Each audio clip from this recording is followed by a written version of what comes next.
Hi, welcome to another Buzzin Chat Show here on Buzzin Pattaya, and today I'm in Nadia's kitchen in Soi Bangkok. Now if you're not sure where that is, don't worry, have a look in the description below and I'll put a link there for you, and come up and say hello. They're really nice people. It's a lovely restaurant, open air restaurant, got a pool table, comprehensive menu and a great range of hot and cold drinks. So so if you are looking for somewhere to come and enjoy, come up here, Soi Bangkok, and come into Nadia's kitchen.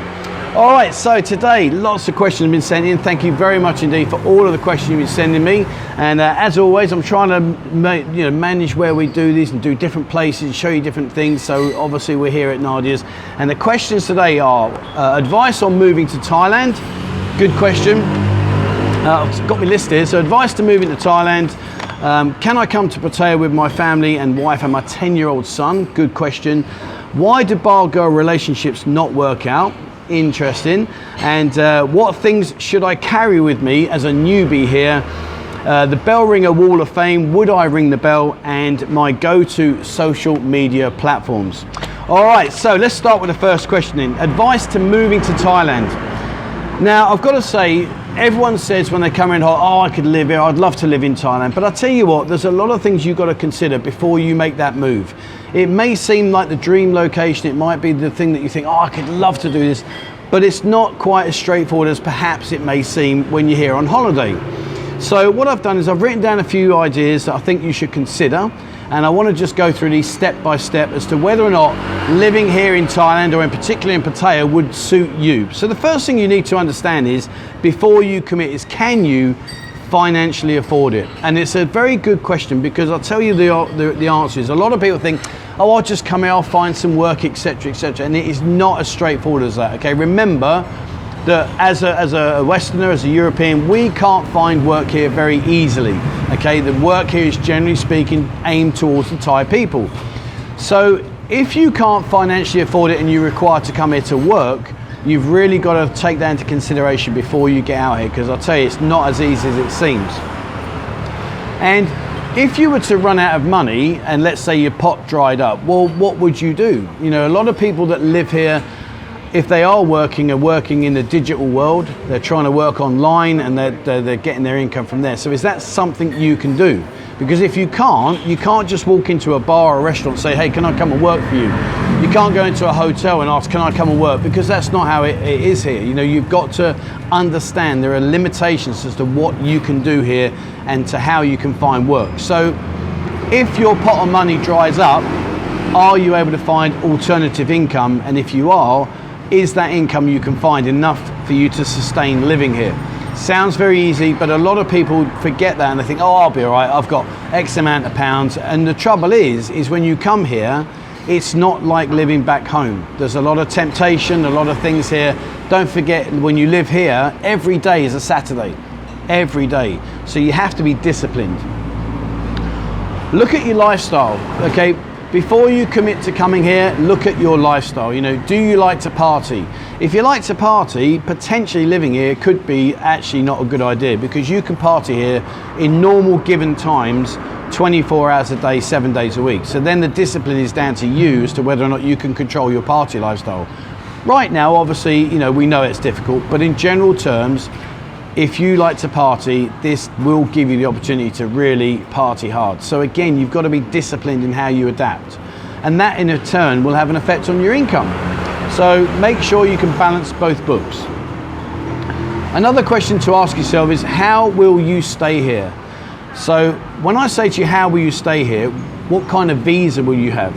Remember, to retire here, you have to be over 50. And to get a work permit, it's very difficult. You've got to have 4 staff, you've got to have a company, etc. And it's not as straightforward as it seems. Educational visas. You know, if you're going to go to school and learn to speak Thai, again, they're not just so straightforward. You've got to really investigate this. And of course, you've got the Thailand Elite Visa. Now, the Elite Visa ranges from about 500,000 baht up to about 2 million baht, depending on what one you want. But it's not cheap. Okay, it's not cheap, so you've got to take that into consideration as to whether or not that type of visa is what you're looking for. Remember the retirement visa, okay? I'm going to say it to you now on camera, but on the retirement visa, you need 800,000 baht in your bank, okay? You need 800,000 baht in your bank. But if you haven't got it, it's okay, you know, we can work around that, and there are options that you can do in order to sustain that level of income. Now you could, and I'm not going to suggest this, but you could be on a marriage visa. So you might come over here, fall in love with the girl of your dreams, get your marriage visa and think jobs are good. And in initial thoughts, yeah, that's not a bad idea. In reality, it's not as straightforward as it may seem, and there are sadly, there are a lot of casualties in terms of relationships here. So, you know, and we're going to discuss about a relationship in a second, but basically just be very, very aware. The next question you want to ask yourself is, whereabouts do you want to stay? Now, we've really got 5 main areas. We've got Naklua, we've got East Pattaya, we've got Jomtien, Pratunam, and then we've got the city centre. And each one offers you a various different way or a different lifestyle. So it's not quite a case of, oh, well, that'll be all right, I'll just stay there. If you stay in Naklua, it's a nice little community there. They've got a couple of little beaches, lots of restaurants and bars in normal working times, in normal times. So it's quite a nice area. But you are going to need transport if you want to get into the city centre all the time. You're going to bear that in mind. East Pattaya, which is more known as the dark side, well, that's a really good expat community. But again, you're going to need transport because you've got lots of sois. They're not within walking distance. You know, you've got Soi Kautalo, Soi Numpagwan, Soi Kernoi, Soi Siam. You know, they've got some great bars, great restaurants, and there's lots of things to do over there. And it's a lot more relaxed. But you're going to need transport, particularly if you want to come into town and party. You're going to need a motorbike taxi or a Bolt taxi, whichever one you use. But again, East Pattaya is a little bit further out the city. You could opt to go down to Jomtien. Now, Jomtien has another good expat community. There's a lovely beach there. There's lots of expats live there. There's a lot of bars and restaurants. So there's plenty for you to do down there. But again, you're going to need transport to go into the Pattaya city centre. So it'll be the BART bus, maybe a motorbike taxi. Pratunam's probably the smallest one out of all of them in terms of what's on offer. There is about 4 or 5 sois there where you can find restaurants and bars, etc. You can go down there. They've got a little miniature golf course down there, little par 3 golf course. So if you like having a little play around, that's available for you. There's the water park there. So again, you know, if you've got a family, you can take your kids to the water park. So there's a lot of things available, but it's quite small in comparison to the rest of the areas. And again, you're going to need transport to get into the city centre. And then of course you have the city centre itself. Now, without teaching you to suck eggs, remember I said about temptation, and I told you about if you can control your party lifestyle, because every night here is a Saturday night. In normal times, when things resume back to whatever the new normal will be, if you like to party hard, then you are going to be putting yourself right in the mix. So you've got to be disciplined. Likewise, prices are a little bit higher in some respects. There's a lot of bars, a lot of go-go bars. There's plenty of things to see around here. So, you know, think wisely about where you want to stay. Also think about how you occupy your time. Okay, if you are going to come here to live, you've got to occupy your time. There's no point saying, oh, I'll be all right, I'll just stay in my room or condo or house during the day and in the evening I'll go out. It doesn't work like that. You get bored. And also, if you go out all the time, a lot of people eventually get bored because it is a bit boring. It's the same every day. Come on. So again, think long and hard about what can you do to occupy your time. There's expat groups here, there's sports facilities, there's gymnasiums, there's clubs, there's golf. You know, there's lots of things that you should involve yourself in, because if you don't, you do put yourself in harm's way of just basically stagnating here. So try and think about how will you occupy yourself. The language. Not everybody here speaks English, so you have to be aware. Hang on, here we go. No, he's okay. He's a semi, he's not a little. We'll give him that one. But again, you know, try to learn the basic Thai. You know, and like I've told you many times before, the key to learning how to speak Thai is learn to read the language. It's not hard. Okay, once you learn to read Thai, your language skills will be easy, and within Hoc Duan Pu Bata Thai Geng Mark. Okay, so you'll be very, very easy and very easy to communicate. And lastly, the climate. Remember, when you come here on holiday, you're thinking, oh, it's hot here, but this is like it all the time. And we've got 3 main seasons, okay? Our summer season is March through to June, and that's piping hot. The rainy season, which is what we're in now, is July through to October, and we do get a lot of rain, but the nice thing about the rain here is it's like instantaneous. It's bang, a quick hour, everywhere's flooded, and then it jogs on, and then we all try and dry out. And of course winter, yes, we do call it winter here, which is November through to February. We call it the cold season, and you're probably thinking he's having a laugh now, how can it possibly be cold out here? But when you get acclimatized, trust me, in the evenings it is cold. So there are things to consider about advice on moving here, all right? Think about before you commit, how you're going to afford it, where are you going to stay, what are you going to do when you're here, what visa are you going to use, how are you going to occupy your time, what language will you learn the language to help you out, and also can you adjust to the climate. All right guys, so hopefully that's answered that question. Now, Peter sent me a question and said, can I come to Pattaya with my family, my wife and my 10-year-old son? Absolutely yes. My son's been coming here since he's 6. He has no idea about any of the entertainment here. I take him out to the golf courses, to the water parks. I take him to the tourist attractions, Nong Nooch, the underwater world. I take him to the 3D art, Siam museums. You can do that. People get confused thinking that this is a one-trick pony here and that there's only that here. Trust me, you can bring your family out here. My mum comes out here. My son's mother's been out here. You know, it is not all one-way traffic. There is plenty of things to do here aside from the obvious. And if you are or are not aware, Pattaya has 27 major recognized tourist attractions.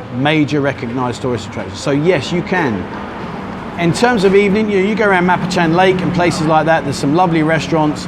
It's away from all that kind of scene. So you can come out here and have a family orientated holiday. Absolutely. So don't be put off by that.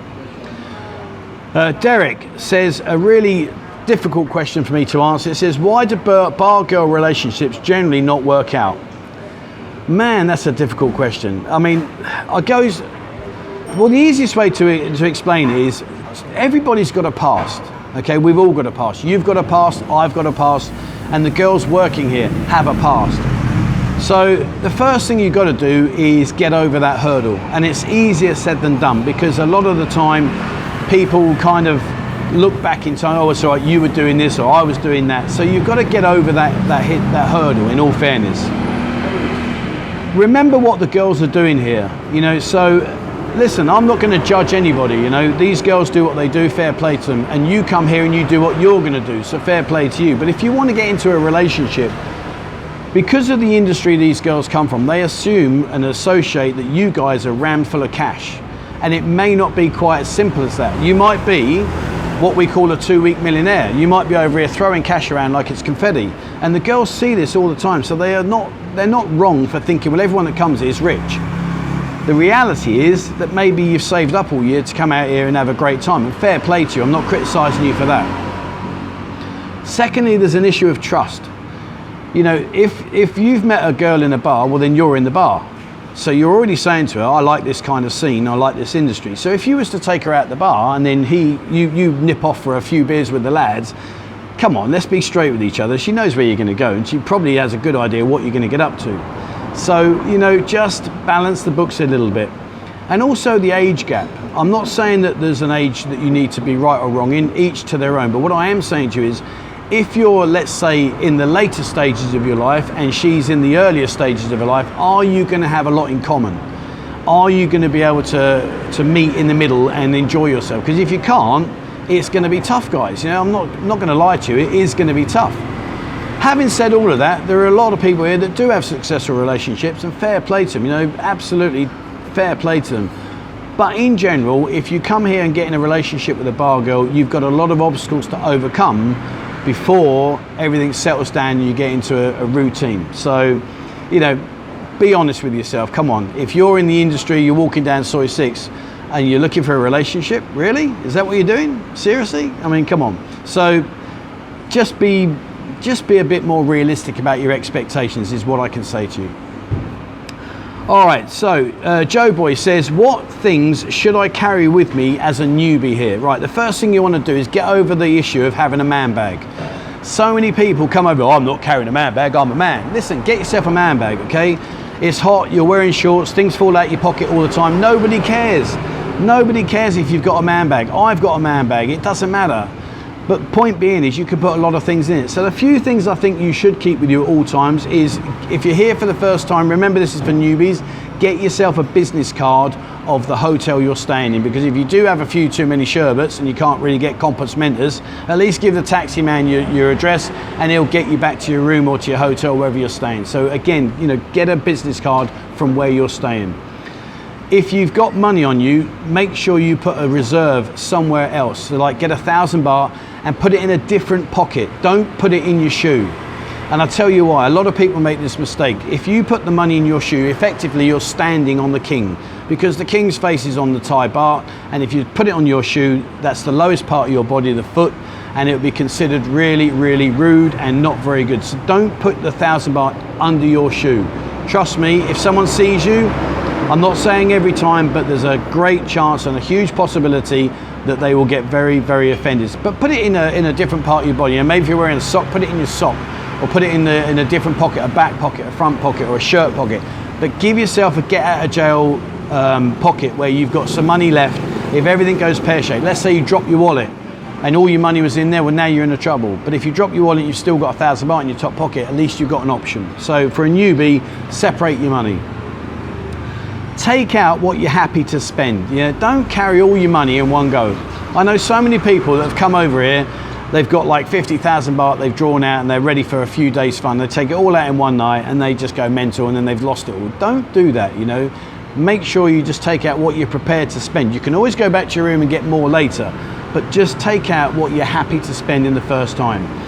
And if you got a man bag, sun cream and a hat.